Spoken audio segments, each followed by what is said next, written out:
Hello student, good morning all of you. सभी को good morning और सभी को टीचर डे की ढेर सारी बधाइयाँ। आज टीचर डे है 5 सितंबर और 5 सितंबर के उपलक्ष्य में, टीचर डे के उपलक्ष्य में सभी को ढेर सारी बधाइयाँ। जितने भी हमारे सर हैं सभी को सादर प्रणाम। मेरे जीवन में जितने भी टीचर आए, जिन्होंने मुझे पढ़ाए, मुझे इस काबिल बनाए, उन सभी को प्रणाम। और आज के लेक्चर को मैं स्टार्टिंग करता हूँ। आजच्या व्याख्यानाला आपण सुरुवात करूया। तर विद्यार्थी मित्रांनो, सर्वांना सर्वप्रथम शिक्षक दिवसाच्या हार्दिक शुभेच्छा। आज आपण मराठी अक्षर भारती मध्ये कविता 9 औक्षण ही कविता शिकणार आहोत। आणि ही कविता शिकताना आपल्यामध्ये असं वीर रसाचा संचार व्हायला पाहिजे, कारण की या कवितेमध्ये ज्या सैन्यांचे वर्णन केलेले आहे कवयित्रीने, त्या सैन्यांना आपण मनाचा मुजरा करू, कारण की सैनिक आहेत म्हणूनच आपण सुरक्षित आपल्या घरामध्ये राहू शकतो। अदरवाइज आपल्याला विविध संकटांचा सामना करावा लागला असता, आपलं जगणं सुद्धा मुश्किल झालेलं असतं। परंतु विद्यार्थी मित्रांनो, आपण अशाच या सैन्यांना, आपल्या देशभक्त सैनिकांचा मान सन्मान करण्याकरता, त्यांना आशीर्वाद देण्याकरता आपण त्यांचे औक्षण करत असतो, ओवाळणी करत असतो। आणि औक्षण करताना आपल्या मनात कोणकोणत्या भावना येतात याचंच वर्णन या कवितेमध्ये कवयित्री इंदिरा संत यांनी केलेलं आहे। तर बघूया आपण आजची कविता औक्षण। औक्षण म्हणजे ओवाळणी करणे, ओवाळणे। हिंदी में किसी की आरती उतारना। हम जब भी कोई शुभ कार्य होता है तब आरती उतारते हैं अपने आदरणीय व्यक्तियों की। हम जिनको प्यार करते हैं, जिनका सम्मान करते हैं, ऐसे व्यक्तियों की आरती उतारी जाती है, उसे औक्षण कहा जाता है। बहुत सारे लड़कियां रक्षाबंधन के दिन अपने भाइयों की आरती उतारती, वो भी औक्षण है। कोई विजय यात्रा को जाता है सैनिक, या पहले का राजा महाराजा भी जाते थे, तो आप देखे होंगे सीरियल वगैरह में भी उनकी आरती उतारी जाती है, उसे औक्षण कहा जाता है। तर आपण जेव्हा देशाच्या सीमेचे रक्षण करण्याकरिता आपले जवान सीमेवरती जात असतात, तेव्हा या भारत देशाचे संपूर्ण नागरिक आपल्या मनापासून त्यांचे औक्षण करतात।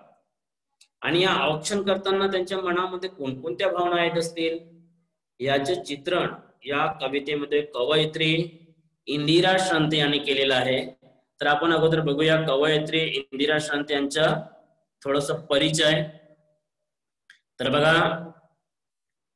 कवयित्री इंदिरा संत यांचा जन्म 1914 मध्ये झाला आणि त्यांचा मृत्यू सन 2000 मध्ये झाला। म्हणजे जवळपास दीर्घायुषी या कवयित्री ठरलेल्या आहेत। आणि मराठीतील सुप्रसिद्ध कवयित्री, कथाकार, ललित लेखिका, विशुद्ध भाव कविता लिहिणाऱ्या कवयित्री म्हणून तत्कालीन समीक्षकांनी इंदिराबाईंच्या कार्याचा गौरव केला किंवा कवितेला मुक्त दाद दिली। बघा, इंदिरा संत या विशुद्ध भाव कविता लिहिणाऱ्या कवयित्री आहे। भाव कविता म्हणजे काय? भाव कविता म्हणजे ज्या कवितेतून आपल्या मनातील भावना, मनातील उत्कट भावना ह्या प्रगट होत असतात, त्या कवितांना आपण भाव कविता किंवा भावगीत असं म्हणतो। आता मनातील भावना कोणकोणत्या असतात? राग, प्रेम, लोभ, मत्सर, दया, करुणा, आदर, सन्मान यासारख्या ज्या मनातील भावना असतात त्या या कवितेतून किंवा भावगीतातून व्यक्त होत असतात. अशा या भाव कविता लिहिणाऱ्या एक प्रसिद्ध कवयित्री म्हणून समीक्षकांनी त्यांच्या कवितेचा गौरव केला किंवा इंदिरा संतांचा गौरव केला. त्यानंतर यांच्या कवितेतून कोणकोणत्या भावना दिसतात बघा.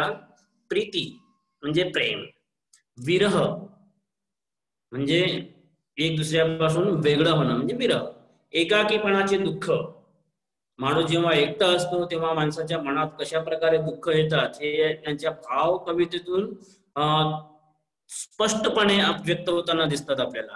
आणि भावनांच्या कल्लोळ, निसर्ग प्रतिमातून भावोत्कटतेने आणि नेमक्या शब्दातून अभिव्यक्त करण्याची शैली हे त्यांच्या काव्याचे वैशिष्ट्य आहेत. आता बघा, माणसाच्या मनामध्ये ज्या भावना आहेत त्या कवितेतून हुबेहूब प्रकट करण्याची इंदिराबाईंची शैली होती. आणि यांची शब्दरचना अशा प्रकारची होती की आपण कविता वाचल्यानंतर आपल्या मनात तशा प्रकारच्या भावना निर्माण होत होतात. वाचकांचे किंवा रसिकांच्या मनात अशा प्रकारच्या भावना निर्माण होतात. अशी यांची काव्य लिहिण्याची शैली होती. त्यांचे मेंदी, मृगजळ, रंगबावरी, बाहुल्या, गर्भरेशीम, चितकडा, वंशकुसुम आणि निराकार हे कविता संग्रह अतिशय प्रसिद्ध आहेत. श्यामली, कदली, चैतू हे त्याने 3 कथा संग्रह लिहिले, हे सुद्धा अतिशय गाजलेले आहेत. असे विपुल लेखन प्रसिद्ध आहे. त्यांच्या गर्भरेशीम या कविता संग्रहाला साहित्य अकादमीचा पुरस्कार मिळालेला आहे. बघा, अतिशय प्रसिद्ध कवयित्री ज्यांना साहित्य अकादमीच्या पुरस्काराने ज्यांचा गौरव करण्यात आला, असं त्यांचा गर्भरेशीम हा काव्य संग्रह अतिशय गाजलेला. आणि म्हणूनच सरकारने, महाराष्ट्र सरकारने, भारत सरकारने यांचा साहित्य अकादमी देऊन पुरस्कार गौरव केला, यांचा मान वाढवला. त्यानंतर बघूया आपण प्रस्तुत कवितेमध्ये काय सांगितलं आहे, या कवितेची मध्यवर्ती कल्पना काय आहे ते आपण पुढे बघूया. ठीक आहे. तर बघा, या कवितेची प्रस्तावना किंवा या कवितेमध्ये काय सांगितलं याची central idea of this poem. What is the central idea of this poem? Indicate about. तर बघा, सीमेवर लढायला जाण्यासाठी सुसज्ज झालेल्या जवानाला साऱ्या देशवासियाकडून केले जाणारे हे औक्षण आहे. औक्षण करताना मनात येणाऱ्या विविध भावनांचे वर्णन कवयित्रीने प्रस्तुत कवितेतून व्यक्त केलेले आहे. आता बघा, जवान म्हटलं, विद्यार्थी मित्रांनो लक्ष द्या, जय जवान जय किसान अशा प्रकारचा नाराही आपल्या पंतप्रधानांनी दिलेला होता, लालबहादूर शास्त्रींनी. तर जवान हे देशाचे खरे सुपुत्र आहे. देशांचं रक्षण करायचं महत्वाचं कार्य त्यांच्याकडे, त्यांच्या हातून होत असतो. आणि हे रक्षण करताना आपल्या प्राणाची, आपल्या कुटुंबियांची पर्वा न करता अहोरात्र आपल्या सीमेवरती ऊन, वारा, वादळ, पाऊस, थंडी याची लढत असताना ते आपल्या देशाचे रक्षण करतात, अहोरात्र रक्षण करतात. मग अशा सैनिकाच्या प्रती, अशा जवानांच्या प्रती प्रत्येक देशवासियांच्या मनात गर्व असायला पाहिजे. आणि निश्चितच असतो सुद्धा. आणि म्हणूनच कवयित्रीच्याही मनात त्यांच्या या सैन्याविषयी खूप गर्व आहे. कवयित्री या सैन्यांवरती खूप प्रेम करतात. आणि म्हणूनच त्यांच्या लेखणीतून जेव्हा ही कविता साकार झाली तेव्हा त्यांच्या मनात कोणकोणत्या भावना आल्या हे या कवितेमध्ये कवयित्रीने सांगितलेलं आहे. तर बघूया विद्यार्थी मित्रांनो, थोडस लँग्वेजचा प्रॉब्लेम होत असेल तर लक्ष द्या. हिंदी माध्यमचे मुलं आहेत त्यामुळे कवितेची सेंट्रल आयडिया किंवा कवितेची प्रस्तावना मी एकदा हिंदीतून रिपीट करणार.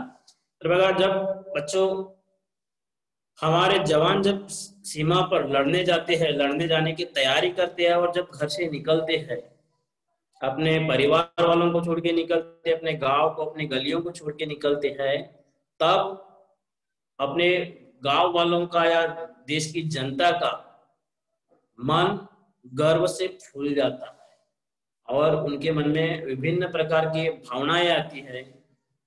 और वो जब सीमा पर लड़ने जाते हैं तब उनकी आरती उतारी जाती है, उनको आरती उतार कर उनको आशीर्वाद दिया जाता है कि हे सैनिक, हे जवान, आप जाओ और सीमा पर आप युद्ध जीत के आओ, सैनिक शत्रुओं को भगा के आओ।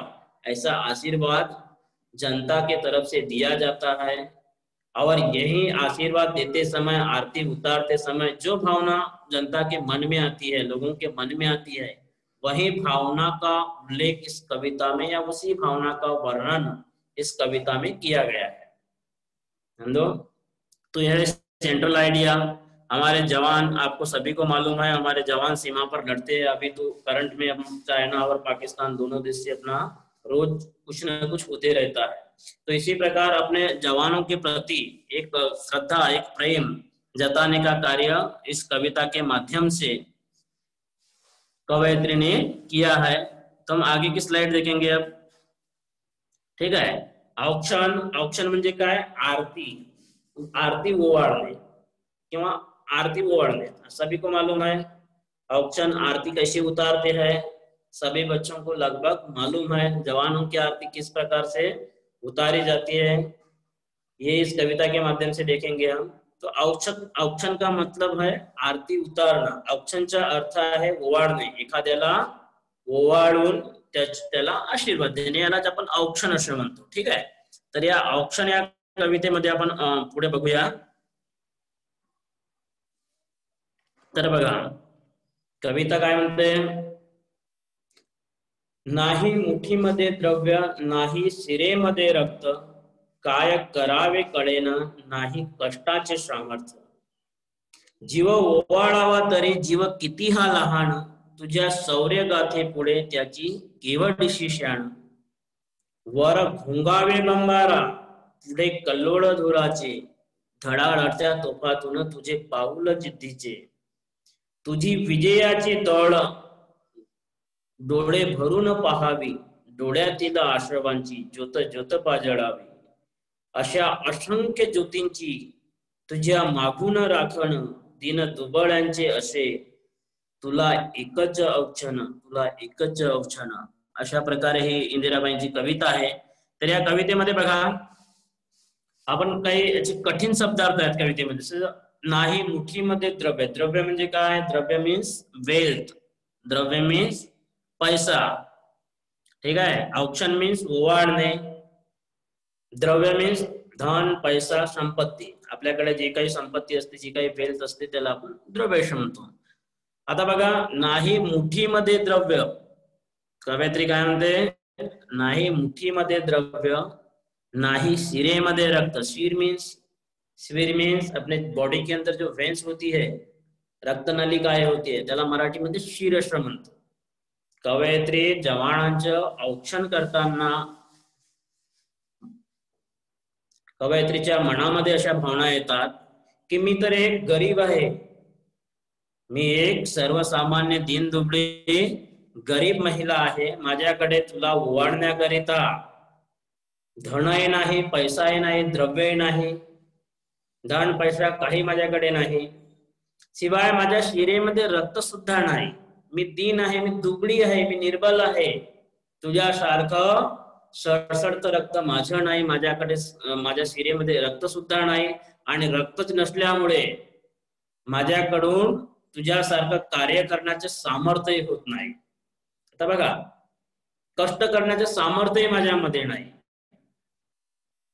माझ्या शिरेमध्ये रक्त नाही, माझ्याकडे पैसा अर्धा नाही, माझ्याकडे ताकद नाही, आणि म्हणून तुझ्यासारखं देश सेवा करण्याची सामर्थ्य माझ्याकडून होऊ शकत नाही।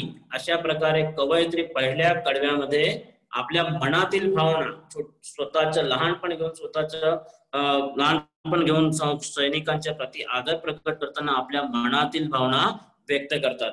एक लक्ष्य द्या, ध्यान दो बच्चों, जब जवान अपने सीमा पर लड़ने जाते हैं घर से, तब जो कवयित्री है उनकी आरती उतारती है, तो उनकी आरती उतारते समय उनके मन में एक भावना आती है। क्या भावना आती है? मैं तो गरीब हूँ, मेरे पास पैसा वैसा कुछ नहीं है।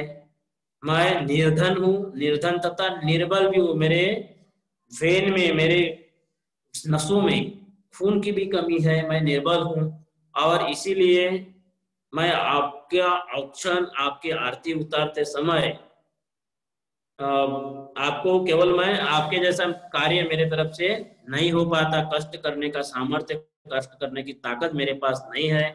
इसीलिए मैं केवल आपकी आरती उतार कर आपको विजय का आशीर्वाद ही दे सकती हूँ। क्योंकि मेरे पास पैसा नहीं है, मेरे पास संपत्ति नहीं है, मेरे पास ताकत नहीं है, और ताकत नहीं होने के कारण मेरे मेरे से आपके जैसी देश सेवा के प्रति या देश सेवा करने की ताकत मेरे पास नहीं है। इसीलिए मैं केवल आपको अपनी तरफ से आशीर्वाद दे सकती हूँ। इस प्रकार से कवयित्री अपने मन की भावना व्यक्त करती है। त्यानंतर बघा दुसरा कडवा बघूया आपण। जीव ओवाळावा तरी जीव किती हा लहान, तुझ्या शौर्य गाते पुढे त्याची केवढीशी शाण। पुढे कवयित्री म्हणते की माझ्याकडे पैसा नाही, माझ्याकडे ताकद नाही, आणि म्हणून मी फक्त तुला आशीर्वाद देऊ शकतो। आणि तुला आशीर्वाद देताना, तुझे औक्षण करताना मी जरी आपलं जीव ओवाळलं किंवा आपलं जीव जरी तुझ्या पुढे तुझ्यासाठी दिलं, तरी जीव किती हा लहान, माझ्या जीवाची किंमत तुझ्या ह्या शौर्यापुढे, शौर्य गाथेपुढे, तुझ्या साहस पुढे, तुझ्या या कार्यापुढे खूप कमी आहे। माझा जीव तरी जरी तुझ्यावर ओवाळलं, तरी माझ्या जीवाची किंमत ही तुझ्या या शौर्य गाथेपुढे, तुझ्या कार्यापुढे ही खूप कमी आहे। आणि म्हणून, कारण की तुझं कार्य हे अतिशय महान आहे। मातृभूमीच्या रक्षणाकरिता आपलं सर्वस्व बलिदान करून सैनिक जेव्हा सीमेवरती लढतो, तेव्हा त्याचे कार्य हे खरोखरच महान असतो। आपण त्याची परतफेड करू शकत नाही। म्हणून कवयित्री म्हणते की जीव ओवाळला तरी जीव किती हा लहान, तुझ्या शौर्य गाथे पुढे त्याची केवढीशी शान। मैं आपकी आरती उतारते समय आप पे अपनी जान भी न्यौछावर कर दूं, फिर भी आपके कार्य के आगे मेरी जान की कुछ भी कीमत नहीं है। क्योंकि आपका जो देश सेवा का, देश रक्षण का जो कार्य है, वो बहुत ही महान कार्य है। और ऐसे कार्य के आगे मेरी जान या हमारे देशवासियों की जान कुछ भी नहीं है, ऐसी कवयित्री कहती है। बघा पुढे तिसरं कडवं बघा, वर घुंगावे बंबारा। आता बंबारा या शब्दाचा अर्थ, बंबारा मीन्स जे आपल्याला तोफांचा आवाज, बंदुकीच्या गोळ्यांचा किंवा तोफांचा जो भडीमार होतो, त्याचा आवाज होतो, त्याचा भडकाव होतो, त्याला बंबारा असा शब्द वापरला आहे।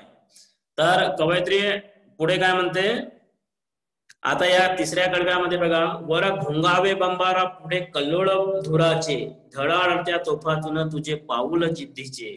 कवयित्री पुढच्या या कडव्यामध्ये युद्धभूमीचं वर्णन करतो। युद्धभूमी तुम्ही बघितलं असाल पिक्चर मध्ये, किंवा आपण दैनिक आपल्याला समाचार मध्ये, न्यूज मध्ये आपल्याला दाखवते की युद्धभूमीवर काय परिस्थिती असते। या परिस्थितीचे हुबेहूब वर्णन या कड़व्यातून कवयित्री ने केलेला है। सीमा पर जिस प्रकार की युद्ध भूमि में जिस प्रकार की परिस्थिति होती है, उस परिस्थिति का वर्णन इस स्टांजा के माध्यम से कवयित्री ने किया है। वर घोंगावे बंबारा, आकाश में देखो युद्ध नौकाएं, युद्धयान चलते रहते हैं। जो फाइटर प्लेन है, फाइटर प्लेन उड़ते रहते हैं, उनसे गोलियों की बौछार होती रहती है, तोपों की बौछार होती रहती है। इसीलिए इतना डरावना माहौल होता है सीमा का। मगर इस डरावने माहौल में भी सैनिक डरता नहीं, वो अपने मौत को भी भूल जाता है, मौत की परवाह न करते, अपने जान की परवाह न करते हुए नित्य आगे आगे बढ़ते जाता है। क्यों आगे बढ़ता है? क्योंकि उसको शत्रु को मारना होता है, शत्रु को जीतना होता है, विजय खींच के लाना होता है। और इसीलिए वह इस परिस्थिति की परवाह न करते, तोपों की, गोलियों की, धुएं की, आग की परवाह न करते, नित्य आगे आगे बढ़ते जाता है। उसमें एक जीत होती है, उसमें एक जुनून होता है कि मैं जाके आगे, कुछ भी चाहे परिस्थिति कुछ भी हो, अगर मैं जाके आगे शत्रु को मारूंगा, अपने देश का रक्षण करूंगा, अपने देश को इन शत्रुओं से बचाऊंगा, यहाँ भावना उसके अंदर होती है। और इसी वजह से व इन परिस्थितियों का कोई भी विचार नहीं करता.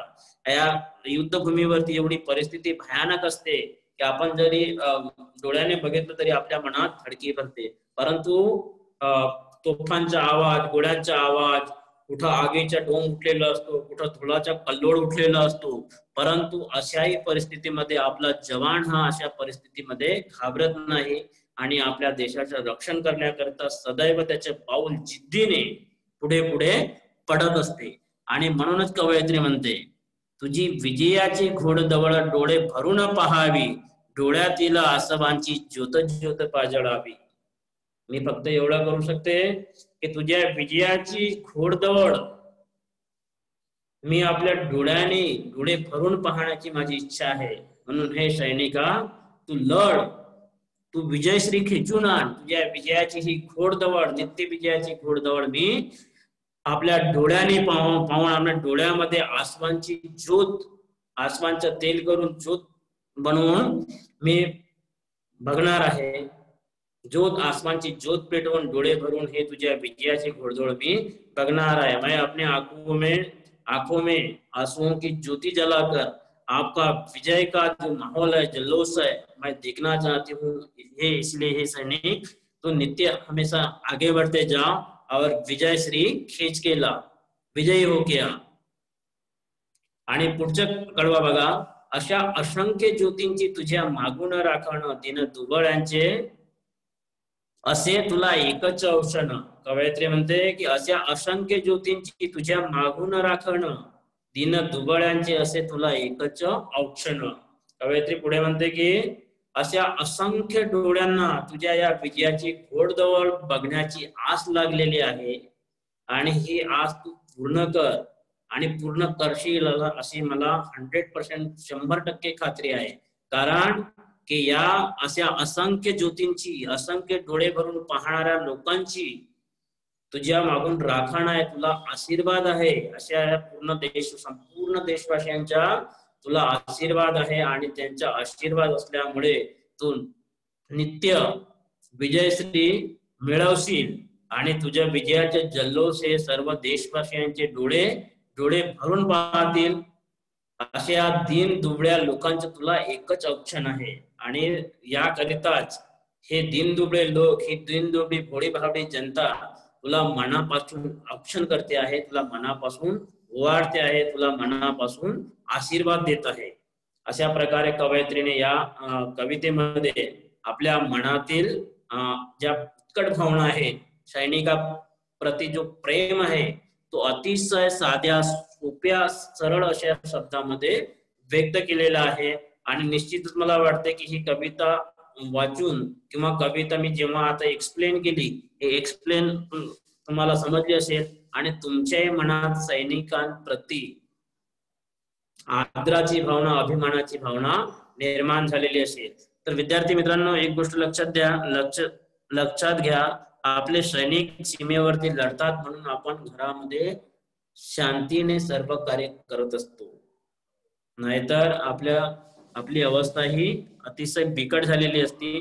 तर या कवितेचे एकदम संपूर्ण एक्सप्लेनेशन मी तुम्हाला हिंदी मध्ये करून देतो. ठीक आहे, तुम्हाला समजायला हे थोडस सोपं जाणार.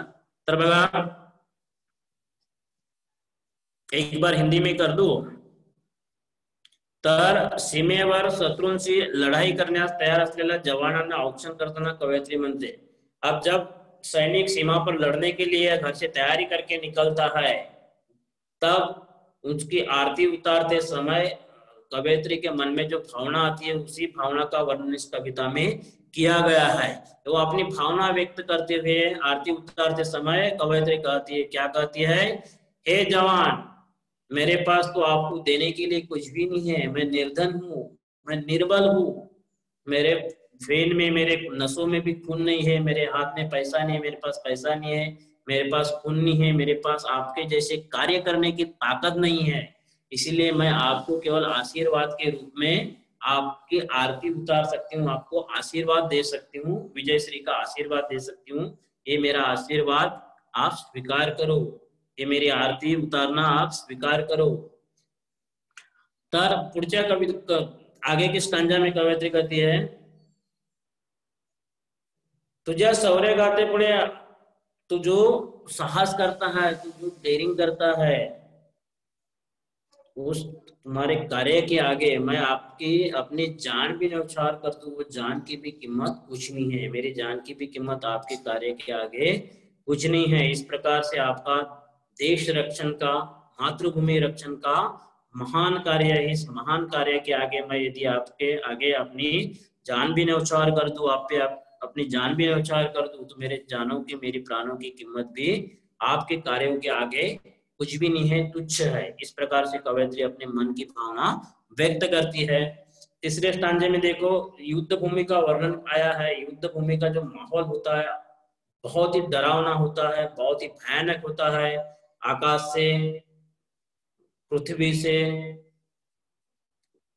तोपों की बरसात होती है, गोलियों की बौछार होती है, और यह माहौल, कहीं आग जलती है तो कहीं धुआं निकलता है, कहीं बारूद फटता है, तो कहीं खून से लथपथ होकर जवान घिरे रहते हैं। ऐसे युद्ध भूमि की कल्पना भी यदि हमारे मन में आई तो यह कल्पना से ही हम डर जाते हैं। अगर हमारे जवानों का साहस इतना होता है, जवान इतने साहसी होते हैं, इतनी हिम्मत वाले होते हैं कि ऐसे माहौल का भी डटकर सामना करते हैं, डटकर मुकाबला करते हैं, और नित्य आगे ही बढ़ते जाते हैं। उनके कदम डगमगाते नहीं, जरा भी उनके कदम डगमगाते नहीं, और वो नित्य विजय श्री लाने के लिए, शत्रुओं को मारने के लिए, शत्रुओं को परास्त करने के लिए ऐसे माहौल का भी सामना करते हुए नित्य नित्य आगे ही बढ़ते जाते हैं। और इस प्रकार से उनके साहस के आगे हम नतमस्तक है। हमारा प्राण भी उन ऐसे सैनिकों पर हमने न्यौछावर कर दिए तो हमारे प्राणों की कीमत भी कुछ नहीं है। आगे का स्टांजा में कवयित्री कहती है कि आपकी विजय श्री की, आपकी विजय का जो माहौल है, विजय का जो जश्न है, वो अपने आंख भर कर देखने की मुझे बहुत ही इच्छा है, और अपने आंखों में आंसुओं की जोत जलाए हुए मैं ऐसा आपका विजय श्री का हर्ष उल्लास का जो माहौल है वो वह देखना चाहती हूँ। मेरे साथ साथ पूरे देशवासियों भी देखना चाहते हैं। क्यों? क्योंकि ऐसा माहौल बार बार देखने नहीं मिलता। और आपका यहाँ जो माहौल होता है बहुत ही, जो विजयश्री का जो विक्टोरी का जो माहौल होता है, विक्टोरी का जो जश्न होता है, वो जश्न बहुत ही रोमांचक होता है। और ये जश्न देखने के लिए लोगों की आंखें है वो तरस जाती है। और इसीलिए मैं भी आपके विजयश्री का, नित्य विजयश्री का जो जश्न है अपने आंखों से देखना चाहती हूँ।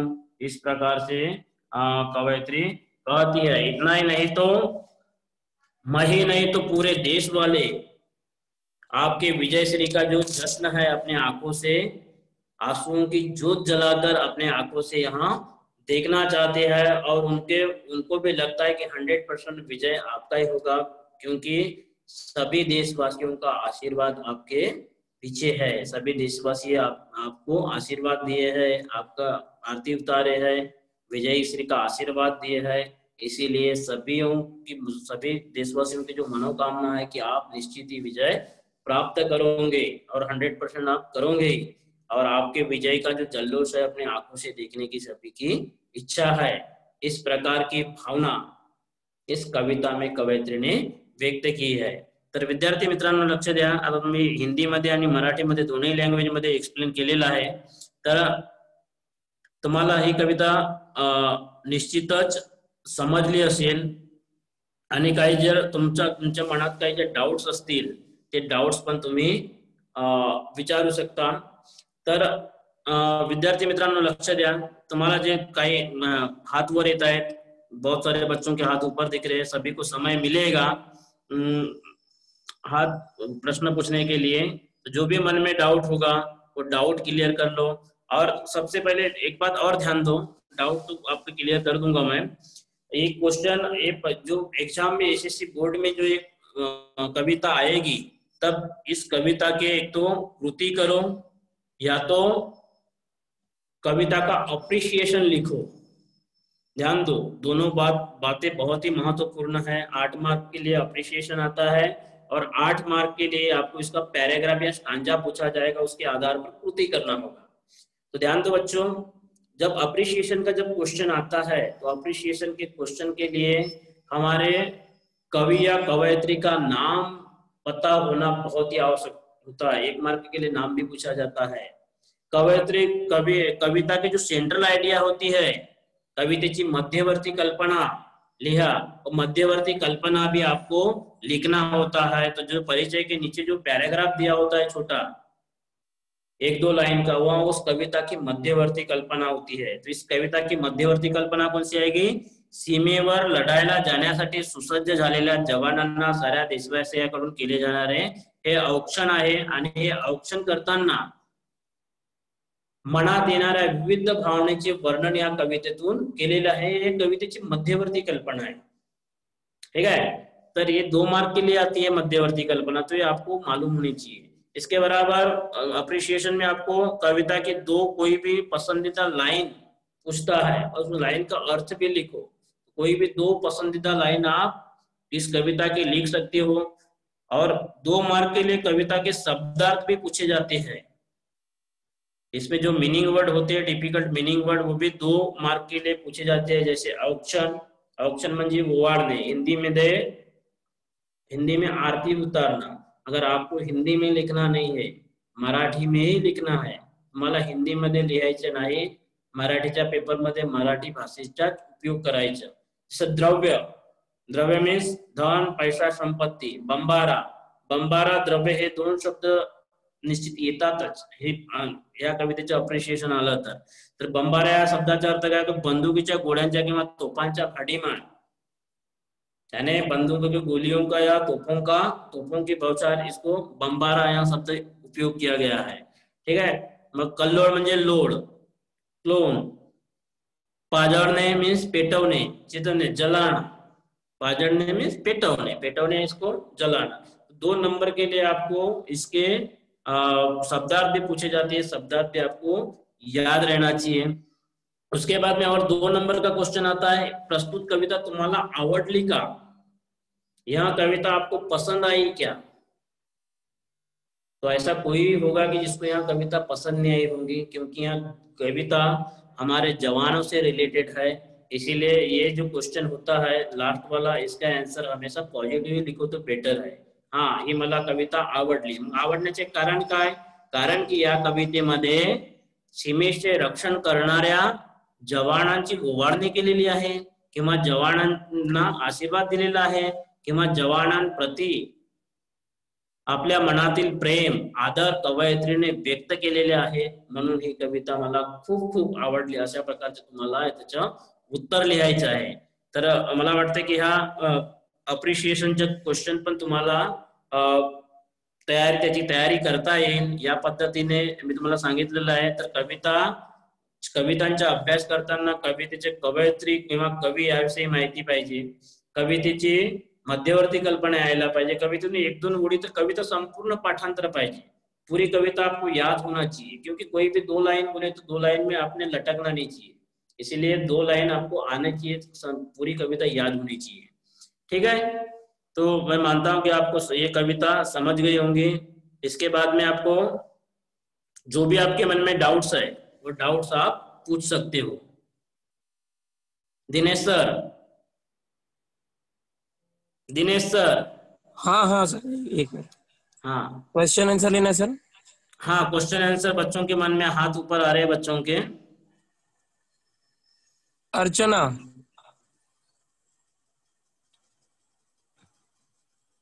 माइक चालू करो अर्चना।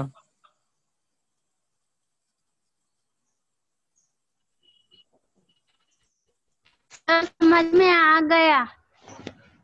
हाँ, बोलो बोलो बेटा। सर समझ में आया, कुछ नहीं पूछना है। कुछ नहीं पूछना है। कुछ नहीं उर्मिला पूछने के लिए भारती, हाथ ऊपर किए क्या? नेक्स्ट। उर्मिला, उरिमल, उरिमल, उरिमल, पूछो उरिमल, एनी डाउट्स? सेजल, पूछो। सेजल माइक चालू करो सेजल। तब तो ना क्या होता है सर? हाँ बोलो। तब तो ना क्या होता है? हाँ बोलो ना, आवाज नहीं आ रही बेटा आपके बराबर, बराबर पूछो। टफ सुना क्या होता है? क्या सुनना चाहते हो? टफ सुना। आवाज नहीं आ रही टफ बराबर, आवाज सुना। बराबर, माइक पकड़ो बराबर। हेलो, टफ सुना क्या होता है? सुना ही नहीं आ रहा है बेटा बराबर, क्या बोलना चाहते हो आप? प्रश्न क्या है आपका? प्रश्न पूछो, प्रश्न। सलमान, अगला ले लो सर, सलमान। हाँ हेलो हेलो, सर। हाँ हेलो सलमान बोलो। सर, वो बोलिए। पोयम का बोले थे, थोड़ा वो समझ नहीं आया। समझ में नहीं पोयम आया? का। क्या समझ में नहीं हाँ, आया नहीं आपको? आया सर। हेलो, हेलो क्या समझ में नहीं आया बोलो। सर नेक्स्ट ले low, Imdadullah. Next. Hello sir. हाँ बोलिए, गुड मॉर्निंग। बोलो बोलो। तुझी विजयाची दौड़ मतलब क्या होता है? विजयाची दौड़ में आपकी नित्य विजय का था। जब विजयाची दौड़ में विजय पाने के लिए जो दौड़ होती है, विजय यात्रा होती है, विजय